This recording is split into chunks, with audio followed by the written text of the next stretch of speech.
Guys guys আপনারা দেখতে পাচ্ছেন সারা দেশে যখন কোনো মানুষ আপনার ডাক্তারদের বিরুদ্ধে প্রতিবাদ করছে না, তখন একজন ব্যক্তি তিনি প্লাটুন হাতে নিয়ে দাঁড়িয়ে আছে। আপনারা দেখতে পাচ্ছেন যে সেখানে লেখা আছে রিপোর্ট দেখাতে কোনো ভিজিট দেব না, হোক প্রতিবাদ, এরকম একটা কথা লিখে তিনি দেখতে পাচ্ছেন দাঁড়িয়ে আছে।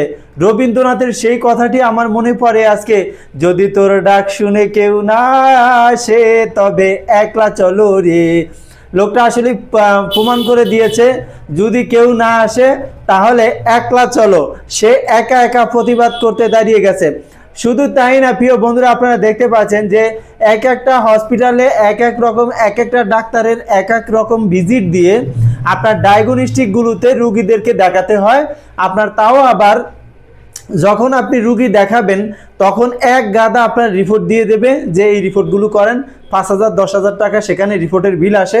তারপরে আপনার আবার রিপোর্ট দেখাতে যাবেন, প্রথম টাইমে আপনাকে 1500 দিতে হবে, পরবর্তীতে আপনার 1,000 টাকা দিতে হবে। চিন্তা করেন কত বড় মাপের একটা জোচ্চুরি, যে সে একটা প্রেসক্রিপশন লিখে দেবে, শুধু সে ওষুধও না বড়িও না কিছুও না, সে শুধু লিখে দেবে যে আপনি এই ওষুধটা খান বা এই ওষুধটা খাবেন। তারপরে তাকে দিতে হবে কত? 1500 টাকা, শুধুমাত্র তার সাথে কথা বলার পারমিশন। চিন্তা করতে পেরেছেন এটা কত বড় একটা লুটের বাংলাদেশ হয়ে দাঁড়িয়েছে, কত বড় লুটপাট। মানে এটা ডাক্তারদেরকে আমরা সর্বোচ্চ সম্মানের জায়গায় দেখতাম, সর্বোচ্চ ইজ্জতের জায়গায় দেখতাম যে ডাক্তার মানুষের কল্যাণ করে, মানুষের রোগ মুক্তি বা একটা ভগবান। কোনো কোনো ধর্মে বলে যে আমাদের ভগবান, মানে অন্যান্য ধর্মগুলো বলে ডাক্তারদেরকে যে ভগবান, এরা আমার প্রাণ বাঁচিয়েছে, তার মানে এরা খোদা। মানে মুসলিম ধর্মে না, অন্যান্য ধর্মের মানুষের বিশ্বাস যে এরা খোদা। সেই খোদার এই ভূমিকা, এই অবস্থা। শুধু তাই নয় প্রিয় বন্ধুরা, আমি একটা ভিডিওতে বলেছি যে পৃথিবীর যতগুলো সরকারি কর্মকর্তা যা কিছু আছে সবগুলো এখনো মানুষ পরিপূর্ণ জানে না যে সবারই একটা যে চুরির মনোভাব। যাদেরকে কয়েকদিন আগে একজন কলাওয়ালা, আমার কথা না এটা, আপনারা আবার আমাকে দোষী ভাইবেন না, সে কলা বিক্রি করে যে ভাই সারাদিন কলা বিক্রি করি, আপনার এক হালি কলা বিক্রি করলে লাভ হয় 5 টাকা, সকাল থেকে সন্ধ্যা পর্যন্ত রাতের 10টা 11টা পর্যন্ত দাঁড়িয়ে থাকি রাস্তায়, আজকে 20 বছর কলা বেশি, তারপরেও ঠিকমতো সংসার চালাইতে পারি না। আর এরা দেখি সরকারি চাকরি নিলেই পরের মাসে 5 তলা বাড়ি, 10 তলা গাড়ি। ভাই ওরা কি আলাদিনের চেরাগ পায়?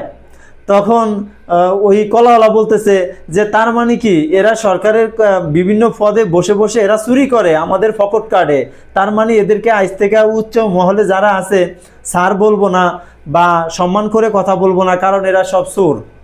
তো আমি অনেকটা মানে অবাক হলাম যে আসলে এই ধরনের কথা মানুষের মস্তিষ্কে অলরেডি ঢুকে গেছে, অলরেডি মানুষ বুঝে গেছে যে এরা আসলে কত বড় মানে দান্দাবাজ, কত বড় দান্দা হলে এটা সম্ভব যে 2 4 6 মাস 1 বছর চাকরি করে সরকারি, সেখানে আপনার 5 তলা 10 তলা বাড়ি করা। এর মানে কি ভাই ওরা কি আলাদিনের চেরাগ পায়? আসলে আমারও প্রশ্ন, আপনারা একটু লিখে জানাবেন যে এটা কি আসলেই সম্ভব যে আলাদিনের চেরাগের সাহায্যে সম্ভব। আপনারা জানেন আলিফ লায়লার সেই গল্প যে আলাদিন চেরাগ পেয়েছে আর এক রাতের ভিতরে বিশাল অট্টালিকা, প্রাসাদ, রাজার মেয়েকেই বিয়ে করার জন্য সে অফার করেছে, সে রাজার মেয়েকে বিয়ে করে ফেলেছে, এরকম একটা গল্প আপনারা জানেন।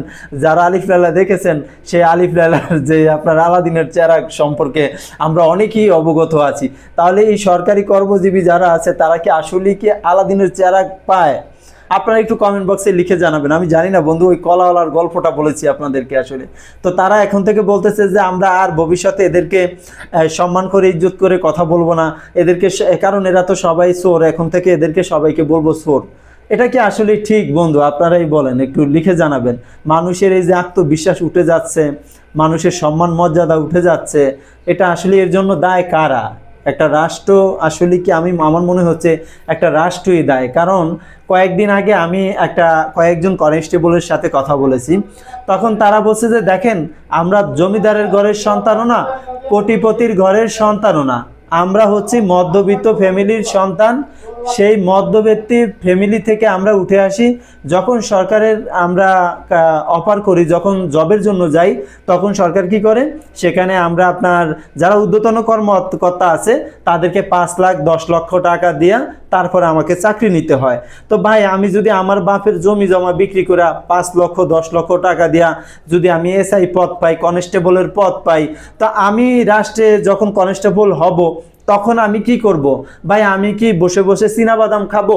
আমি তো জনগণের পকেটই কাটবো, কারণ এই টাকাগুলো তো আমাকে রাস্তা থেকে তুলে আনতে হবে। তাহলে সবশেষে কি দাঁড়ালো? একটা রাষ্ট্র আমাকে চোর বানাচ্ছে, একটা রাষ্ট্র আমাকে সরকারি চাকরির নামে কি বানাচ্ছে, আমাকে চোর বানাচ্ছে। আজকালকের আপনার কে বলছে এই কথাগুলো? সামান্য যারা যে আপনার কি বলে রাস্তাঘাটে বসে বসে আপনার কলা বিক্রেতা, এই কলা বিক্রেতার ঘটনাটা আপনাদেরকে বললাম। তো ভবিষ্যতে এই যে সরকারি মহলে যারা কাজ করে তাদের সম্মানটা কোথায় গিয়ে দাঁড়াবে একবার চিন্তা করে দেখেছেন? কমেন্ট বক্সে অবশ্যই কমেন্টস করতে ভুলবেন না যে ওই কলাওয়ালা আসলে কি সত্যি বলছে না মিথ্যা বলছে, একটু লিখবেন।